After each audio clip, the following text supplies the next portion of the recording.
A brief, or I'm betting not so brief, introduction to your research project, the essay that you have to successfully complete in order to pass this class. So let's get to it.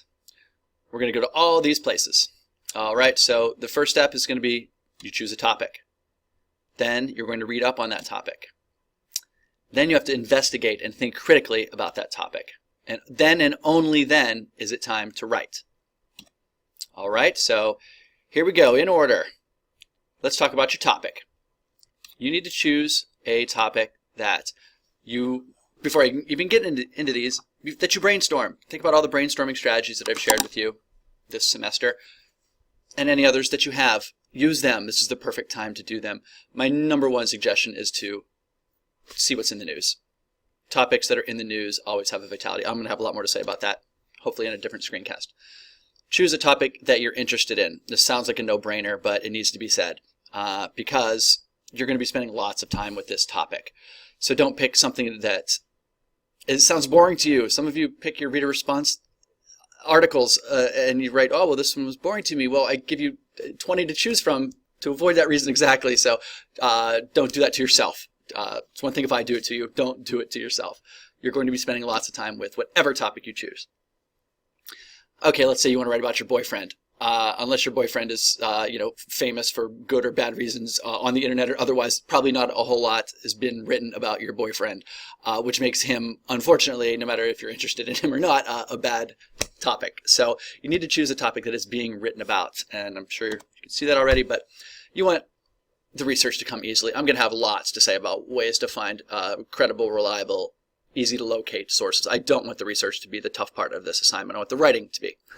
So choose something that is, again, if you choose something that's in the news, it's just, you save yourself so much trouble. This one's a little more slipperier. A topic that is up for grabs, something that people can have different opinions on. If we're all sort of pointed in the same direction on a topic, it becomes very difficult for you to add fresh thinking to that topic. And so if you pick something that lots of people have lots of opinions on, well, then you have a better chance of weighing in a way that feels sort of, I overuse this word, authentic, real, genuine, whatever you want to say. So if you choose something that's up for grabs, that's why some topics work a lot better than others, because some are up for grabs, some really, really aren't.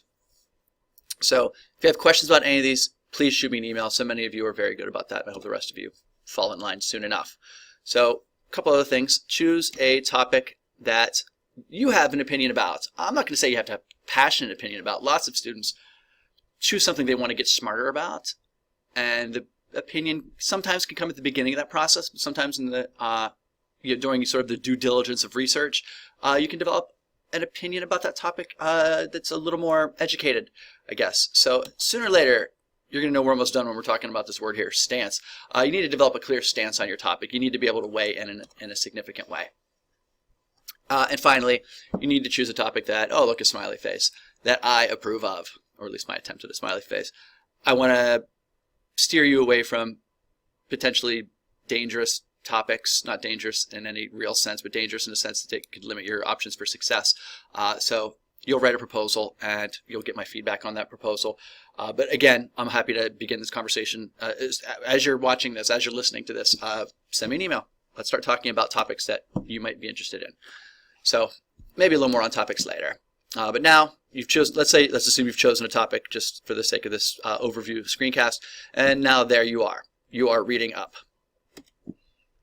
Okay, so the sources that you find are going to be a product.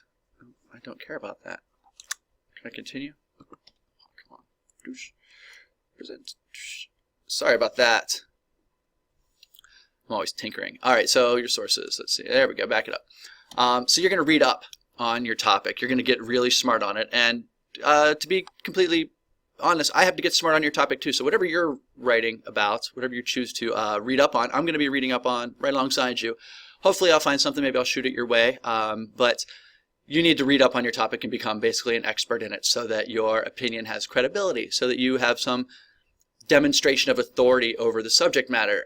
And it'll be clear to me if you've done this or if you haven't. And this is really where a lot of the independent work in this assignment comes up, is because I can't assign you all. You're all going to write on different topics, so I can't assign you all the same reading. So you're going to notice here in upcoming weeks that the readings kind of go down, at least the assigned ones from me, and that's because you'll be theoretically, hopefully, pray to the Lord that you'll be reading a lot on your own. You'll be reading up on your topic from everyone who's saying anything about it.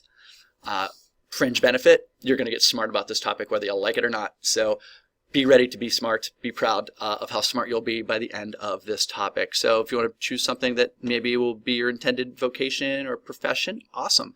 Do it. If you just want to sound smarter at parties, pick a topic that you want to sound smart at parties at.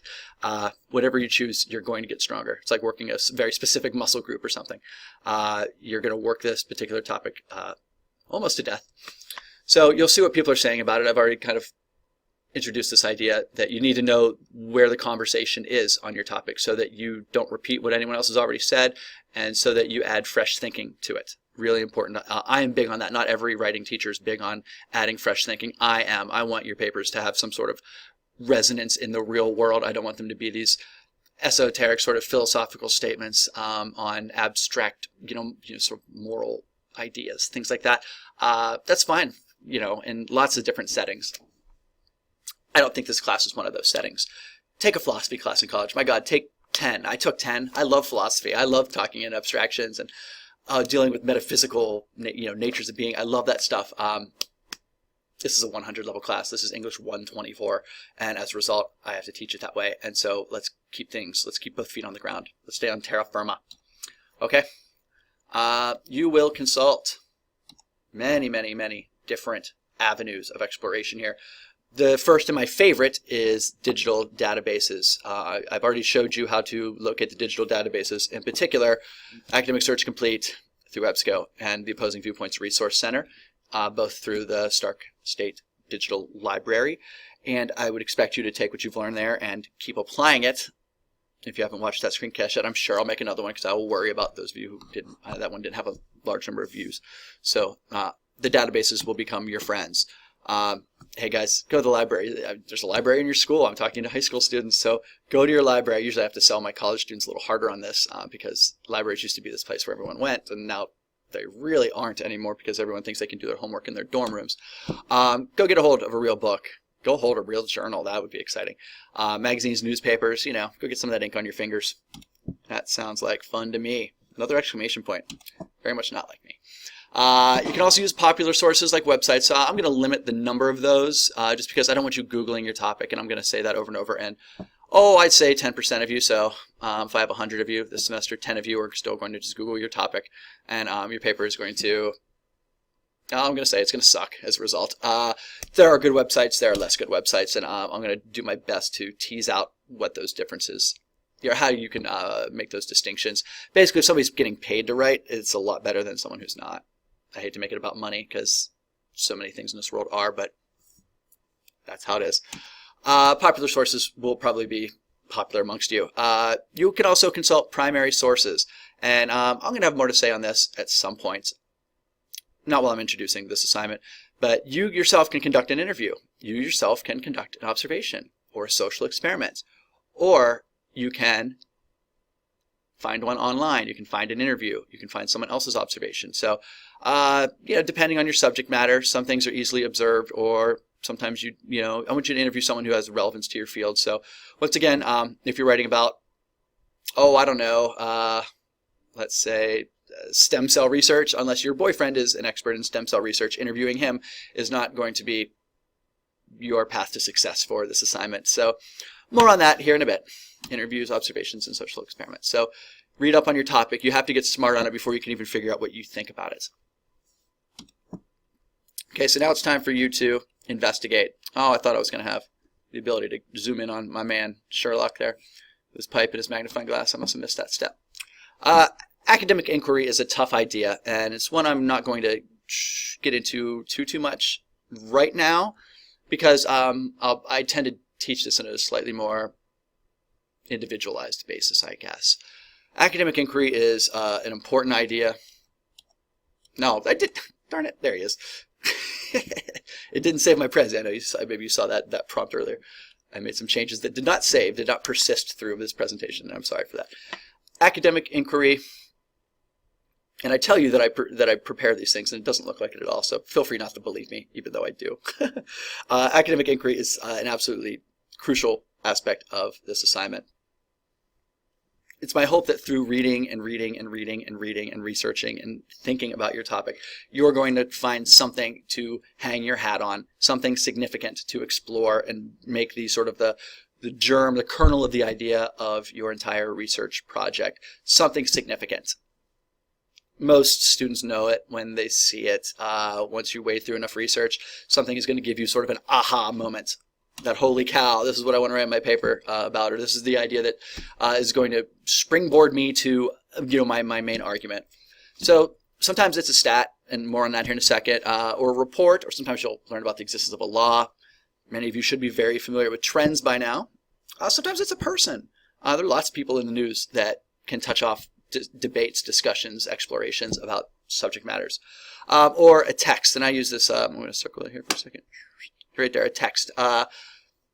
It can be a film, or a video game, or a book, or a graphic novel, or a website. It could be any of those things. It could be a pharmaceutical company. You can find a thing to study as well.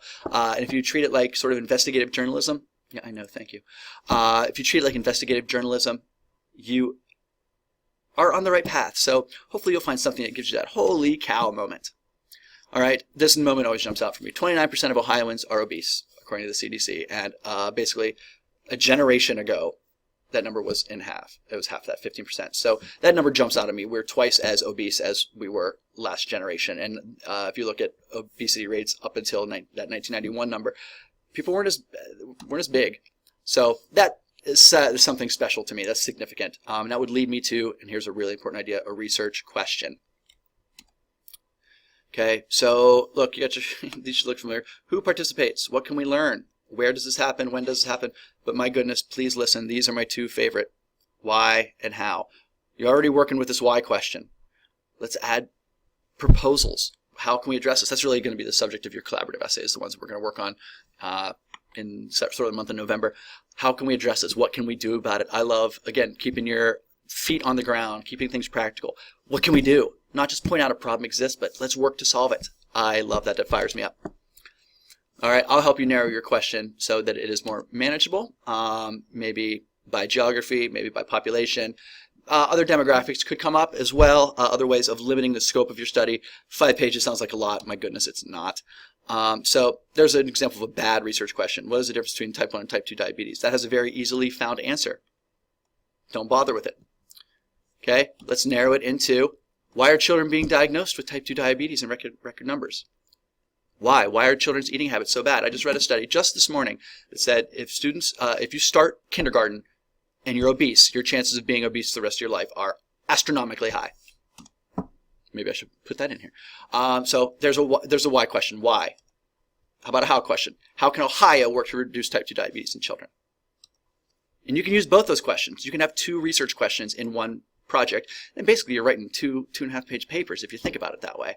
So the more research questions sort of you can scaffold or build on one another, the easier this paper gets to write, this research project. All right. Okay, I don't have time to do this. Feel confused? Are you feeling trapped or angry? I'm here to help. Contact me. I will help you. Okay, I want you to be happy. You can read that on your own later because I want to get to the right part and I only have a minute. Okay. How you answer your research question is going to lead to your stance. So how do we do it, or why do we do it? Or how can we help? I'm sorry. Your reasons in support of your stance will lead to your claims. This stuff all comes down to pike much, much, much later. And these claims will lead to your paragraphs. They can be steps to your solution or different causes for your problem. They can be elements of evaluation, criteria that you apply. They can be reasons for your belief or for your persuasive purpose in your paper.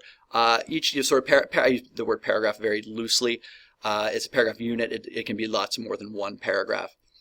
Okay, and your paragraphs will be supported. So through expert opinions, through popular sources, personal experience, primary research, all the different sources that you collected in the getting smart phase, you're going to now use in your essay.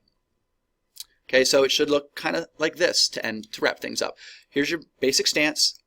Every stance is going to have a few claims to support it, and then every claim should have a mix of sources, experts, stats, okay, experiences, whatever you want to call it. No, I'm out of time. All right.